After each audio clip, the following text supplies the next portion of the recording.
Chaque Shabbat, nous avons la merveilleuse coutume de bénir nos enfants, les filles comme les garçons. Alors nos filles, nous les bénissons au nom de nos Imaot, Sarah, Rivka, Rachel et Léa.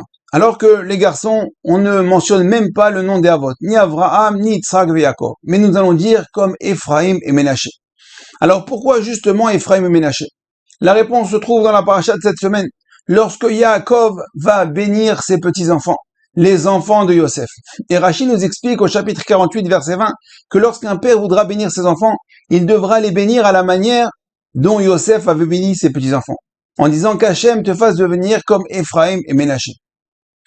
Pourquoi avoir choisi justement Ephraim et Ménaché? Alors il faut savoir que Ephraim et Ménaché n'ont pas grandi de manière classique.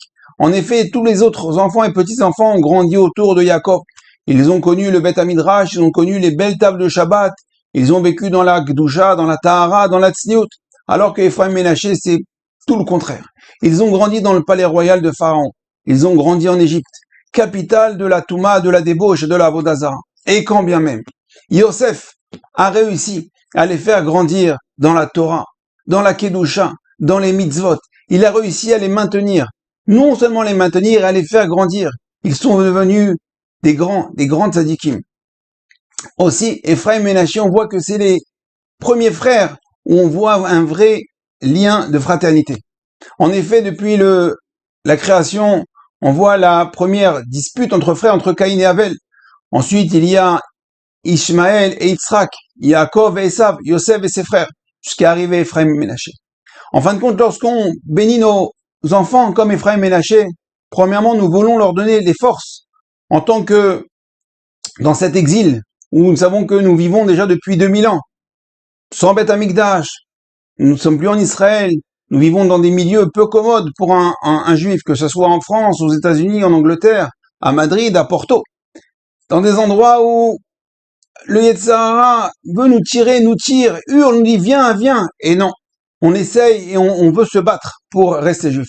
Alors attention, en tant que père de famille, il ne se suffit pas de bénir nos enfants et dire tiens voilà je te donne une bonne bracha et débrouille-toi. Il faut quand même pas envoyer ses enfants n'importe où. Il faut savoir toujours juger dans quelle structure on va les envoyer. Savoir si c'est quand même commode, si c'est pas mixte, si c'est pas du n'importe quoi.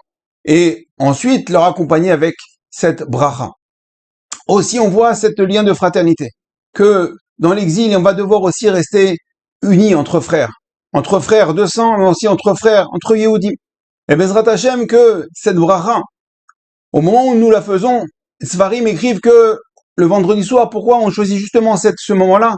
Parce que le moment après le Kiddush, il y a les portes du ciel sont ouvertes et il y a un flux de bracha qui est généré et qui descend dans toutes nos maisons. Et on veut attraper justement ce moment-là pour bénir nos enfants. Alors Bezrat Hashem qu'on ait le mérite d'avoir toujours nos enfants autour de notre table, qu'ils puissent toujours être autour de nous, qu'on puisse les bénir, qu'Ephraim et qu'Ménaché, qu'ils puissent grandir, et Bezrat Hashem, qu'on puisse très bientôt voir la venue du Mashiach, la construction du Beth Amikdash, Bimera Be'amenu, dans la Gdusha et la Tahara. Je vous dis Shabbat Shalom et à très bientôt, Kol Tov.